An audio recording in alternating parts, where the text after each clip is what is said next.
ആഗോള അയ്യപ്പ സംഗമം നല്ല ഉദ്ദേശത്തോടെയാകണമെന്ന് NSS. അയ്യപ്പ സംഗമ സമിതിയുടെ നേതൃത്വത്തിൽ രാഷ്ട്രീയം പാടില്ലായെന്നും NSS general secretary G. Sukumaran Nair ആവശ്യപ്പെട്ടു.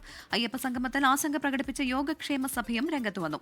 പരിപാടിയിലേക്ക് BJP നേതാക്കൾ ഉൾപ്പെടെയുള്ള എല്ലാ ഭക്തരെയും ക്ഷണിക്കാൻ തിരുവിതാംകൂർ ദേവസ്വം ബോർഡ് തീരുമാനിച്ചു. സെപ്റ്റംബർ 20-ന് പമ്പയിൽ നടക്കുന്ന ആഗോള അയ്യപ്പ സംഗമത്തിന് NSSന്റെ പിന്തുണയുണ്ടെന്ന് വന്നതോടെ സംഭവിച്ച വിവാദങ്ങൾ കണക്കിലെടുത്താണ് general secretary G. Sukumaran Nair നിലപാട് വിശദീകരിച്ചത്. ആഗോള അയ്യപ്പ സംഗമം നല്ല ഉദ്ദേശത്തോടെയാകണം. സംഗമ സമിതിയുടെ നേതൃത്വത്തിൽ രാഷ്ട്രീയം പാടില്ല. സമിതി അയ്യപ്പ ഭക്തരെ മാത്രം ഉൾക്കൊള്ളുന്നതാകണം. എങ്കിൽ മാത്രമേ ഉദ്ദേശിക്കുന്ന ലക്ഷ്യം സാധ്യമാകൂവെന്ന് G. സുകുമാരൻ നായർ പ്രസ്താവനയിൽ പറഞ്ഞു. ആഗോള അയ്യപ്പ സംഗമത്തിന് BJP എതിരാണെങ്കിലും കേന്ദ്രമന്ത്രിമാരെയും BJP നേതാക്കളെയും സംഗമത്തിന് ക്ഷണിക്കും. സംഘടന എന്ന നിലയിലല്ല, അയ്യപ്പ ഭക്തരെന്ന നിലയിൽ വ്യക്തികളെയാണ് ക്ഷണിക്കുന്നതെന്നാണ് തിരുവിതാംകൂർ ദേവസ്വം ബോർഡിന്റെ വിശദീകരണം.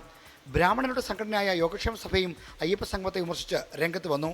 അതൊരു സാമ്പത്തിക വിഷയങ്ങളാണോ, നാടൻ ഭാഷയിൽ പറഞ്ഞാൽ ഇലക്ഷൻ സ്റ്റാൻഡാണോ, ഇതൊക്കെയാണോ ഉദ്ദേശിക്കുന്നത്? സംശയം തോന്നിപ്പോന്നില്ല. ആരും കുറ്റം പറയാൻ പറ്റില്ല. സുതാര്യമായി നടത്തിയാൽ, അതല്ലേ ബോധ്യപ്പെടുത്തിയാൽ അങ്ങനെയാണ് അത് വേണ്ടതെന്നാണ് സഭയുടെ വ്യക്തമായ കാഴ്ചപ്പാടും അഭിപ്രായവും.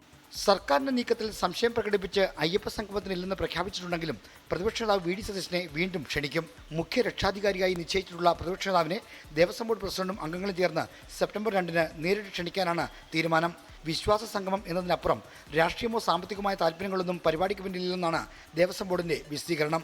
24 തിരുവനന്തപുരം.